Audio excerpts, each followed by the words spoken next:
This episode of Death Battle is brought to you by Miller Lite. The world is obviously a bit strange right now. But beer makes it better, like an ice-cold, delicious Miller Lite. Cheers to staying safe, keeping in touch, and great tasting beer. Miller Lite. Great taste with only 96 calories and 3.2 carbs. However you and your friends are enjoying Miller time this summer, you can have the original light beer delivered by going to MillerLite.com/battle to find the delivery options near you. Celebrate responsibly. Miller Brewing Company, Milwaukee, Wisconsin. 96 calories and 3.2 carbs for 12 ounces.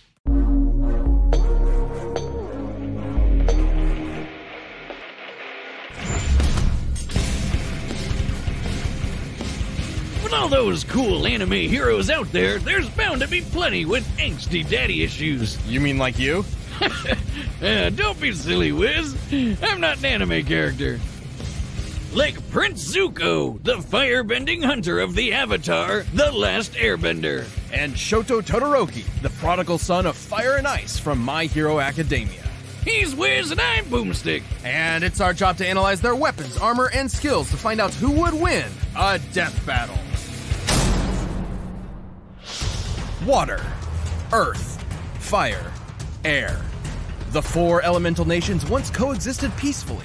Then everything changed when the Fire Nation attacked. Yeah, the cranky old Fire Lord went and conquered basically the whole world. And 100 years later, the equally powerful Master of Fire Ozai continued that tyranny. Many believed his rule would one day pass to either his daughter Azula or his son Zuko. Yeah, Fire Dad was way too ego crazy for that. He drove Azula mad, even though he did clearly favor her. Poor little Zuko got screwed over from the beginning. Can you imagine your dad saying that while your sister was born lucky, you were just lucky to be born? I can't imagine my dad saying anything to me. Oh, right. Well, despite this, Zuko was desperate to prove himself. What a fine work ethic. But he screwed up by talking out a turn in a big boy meeting. So naturally, his dad took him aside, sat him down, and taught him the importance of respecting others. Oh wait, just kidding, he burned his frickin' face off! Holy shit! With his new scar came a new mission. Zuko would hunt down the elusive Avatar, the one threat to his nation's rule, to prove himself to his father and regain his honor. Which is just a nice way of saying he was banished so he could never come back. Just like my dad didn't. Though, frankly, Zuko did have the talent and training he needed to capture someone even as powerful as the Avatar. Damn right! He's a fighting pro! The dude's strong enough to shatter metal chains with a kick! He's super skilled with martial arts, dual swords, and, oh yeah, firebending! As a firebender, Zuko harnesses the light of the sun to summon flames from thin air. Wherever fire remains alight in an area that's not too cold, he can manipulate or bend it to his will. I mean, if I had to pick between swirling water around, tossing a few rocks, or farting hot air all the time, I would definitely go with firebending. It literally means you're a living flamethrower. Plus, it's surprisingly versatile. Aside from simply creating, launching, and moving flames, firebending can be used to heat objects, melt through ice prisons, and even defy gravity. Is that guy flying? With fire? Awesome! How does that even work? Well, for every action, there is an equal and opposite reaction. Newton's third law. By creating a rapid series of explosions an inch or so away from the palm, the air in between the hand and fire is launched toward the user, thereby creating propulsion. Yeah, firebending isn't just about creating fire. It's about creating a bunch of it. So Zuko can make large, long-lasting walls of flame to protect himself and keep enemies at a distance. That stuff's hot, you know. Yeah, it's fire. You know, I've actually rigged up my arm to replicate the technique of firebending. Dummy, if you'd please. Another test. How thrilling. Now, this isn't as simple as just pointing and shooting. Firebenders fuel their flames with their own breath. And using it at all requires a fierce understanding of martial arts. What are you trying to do, the Macarena? Zuko's favorite form, the dancing dragon, draws primarily from northern Shaolin Kung Fu. That's a Chinese martial art that's all about agility, wide stances, and aggressive attacks. A perfect mix of speed and strength. Like this. Whoa! Wiz, why? Ha ha ha. Anyway, the fire that benders like Zuko can generate is extremely hot, capable of melting through a cast iron door hot. This would need to be over 1200 degrees Celsius. And while Sozen's comet was boosting his powers, Zuko's uncle Iroh blasted apart the giant outer wall of Ba Sing Se. There is no war in Ba Sing Se. Until Iroh comes a-knockin'. I mean, that's like the thickest wall I've ever seen. Second only to the emotional walls between me and my dad. Even without Sozen's comet, which only appears once every 100 years, Zuko has more than enough firepower to level a building. That's no laughing matter for any person or building. He's even quick enough to catch lightning and use his fire powers to redirect it wherever he wants it to go. Kapow! Suck it, Dad! Oh shoot, wait, did he just shoot his dad with lightning? Zuko's quest for the Avatar led him down a different path than he expected. Inspired by his kind uncle and the Avatar himself, he joined the heroes on a new journey, one of self-discovery. Yeah, turns out he didn't need his dad's approval after all. He just needed to approve himself. Now that's character development. Zuko's definitely had a heated redemption arc, and now that he's the Fire Daddy, Fire Lord, his honor keeps burning brighter. Are you crushing on Zuko? What? No. Yeah, you are. It's okay, Wiz. Everybody does. Hello, Zuko here. Welcome to a world where the supernatural is natural, where more than 80% of the population possesses superhuman abilities known as quirks. And because everyone loves to game a system, there's a superhero leaderboard. At the very top of it stands the ultimate hero, All Might. All Might's feats and reputation were incredible, a true symbol of peace for everyone. That is, everyone except the hero perpetually stuck at rank number 2. That's Endeavor, and he vowed to surpass All Might, but his literal firepower was just never enough. But if he couldn't do it himself, he would vicariously through his own heir. Thus, he made the desperate decision to arrange a quirk marriage. Basically, he paid a family off to get a wife with an ice quirk and popped out kids until he got the right quirk combo. Gross. I feel like I need a shower. After 4, attempts, they finally spawned the child he was looking for, Shoto Todoroki. Half cold, half hot. Literally, right side's ice like his mom, and left side's fire like his dad. Endeavor quickly separated young Todoroki from his supposedly lesser siblings, ruthlessly training him to become the most powerful hero in history. Surprise! Things didn't go so well. He drove Shoto's mom totally insane until she broke. Pouring boiling water on her son's left side, because it reminded her too much of him. Okay, this is getting super heavy for a colorful cartoon about superpowers and frog people. Fortunately, Todoroki never truly fell for his father's disgusting manipulation. He attended UA High School, a hero academy, and worked to use his power for good. But just his mom's power. Why use fire when you can stick it to the man? The man being a big scary fire dad over there. Anyone else notice his facial hair is made of fire? How does that work? From his right side, Todoroki can summon intense bouts of cold, freezing the air or even creating massive glaciers of ice. Talk about overkill! And like a good edgy teen, Shoto named this super iceberg something badass. Heaven-piercing ice wall! Oh, you can just taste the self-loathing. He can create sheets of ice to slide on or propel himself forward as if riding a Heeley. While he can't manipulate the ice after he's launched it, he has extremely precise control over its initial release. He can even freeze opponents so thoroughly that they are frozen both inside and out, effortlessly causing necrosis and shattering body parts. Seriously, that's so dark. It's chilling. Talk about having a cold shoulder. But Todoroki has a problem. While he is highly resistant to cold, he's not immune.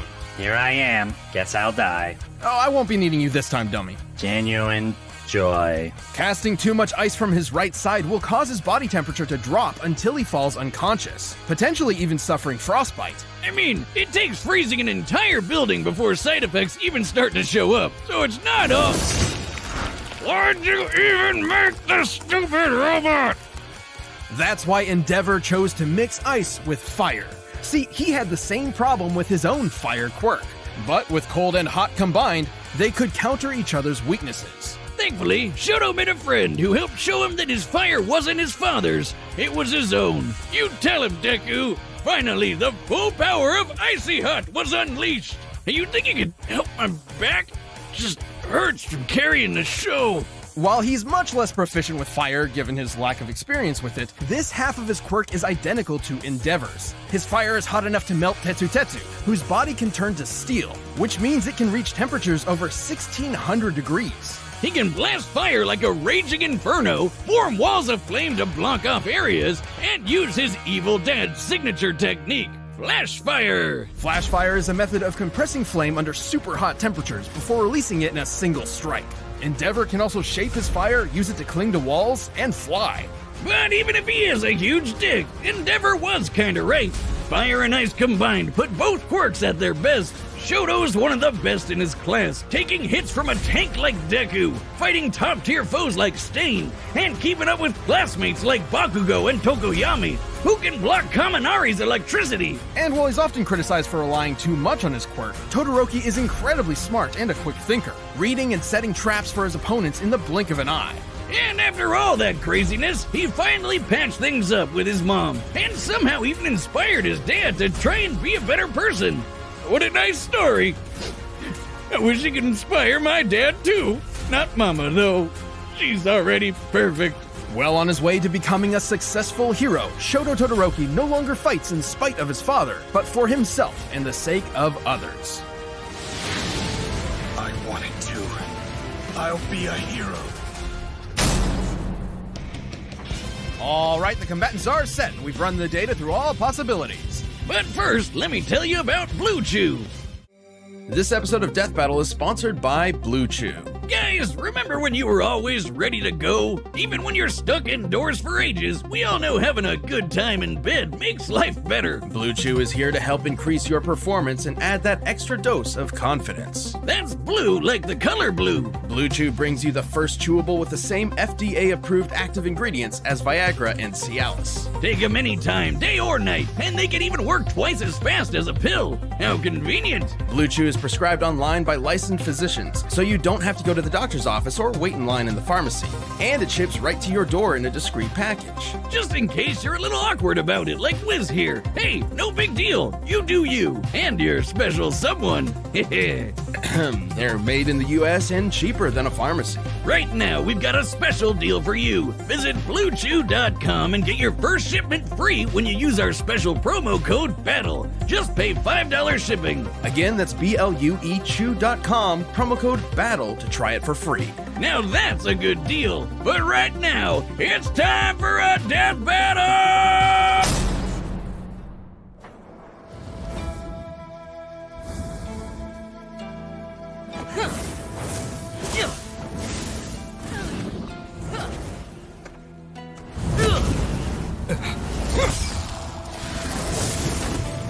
A villain? You'll pay for that. No, wait. I'm not the bad guy here. I mean, not anymore. Your actions say otherwise! Fire, like my father. I'll prove I'm better than both of you!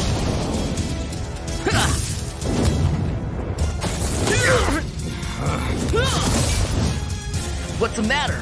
Melting under pressure?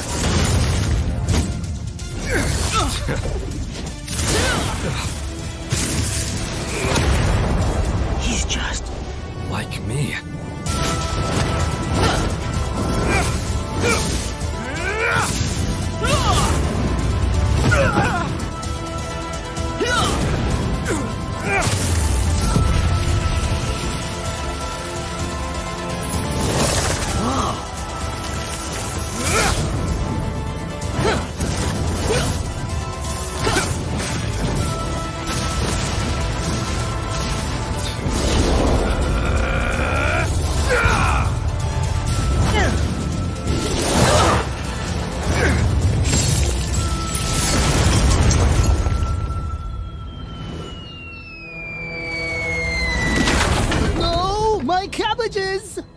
I never intended to finish you with fire. You could obviously block it. But not this. It's over.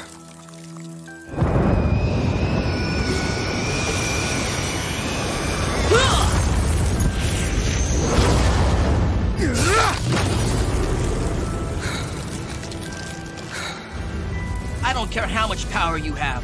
I know who I am. I will win!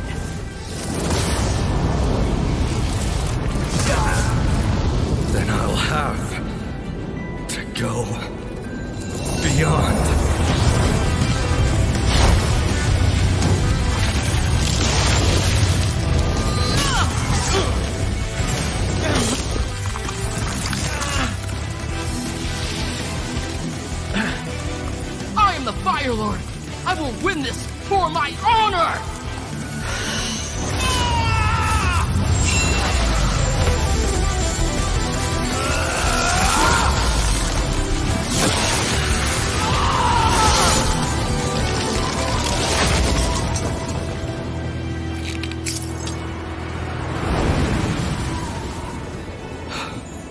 Apologies.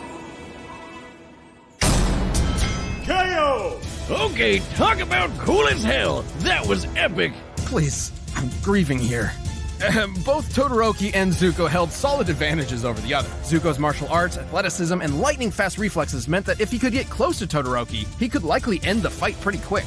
But Shoto's no slouch. The guy may be better at long range, but he's been in scraps before. Like with the super fast, super deadly hero killer Stain.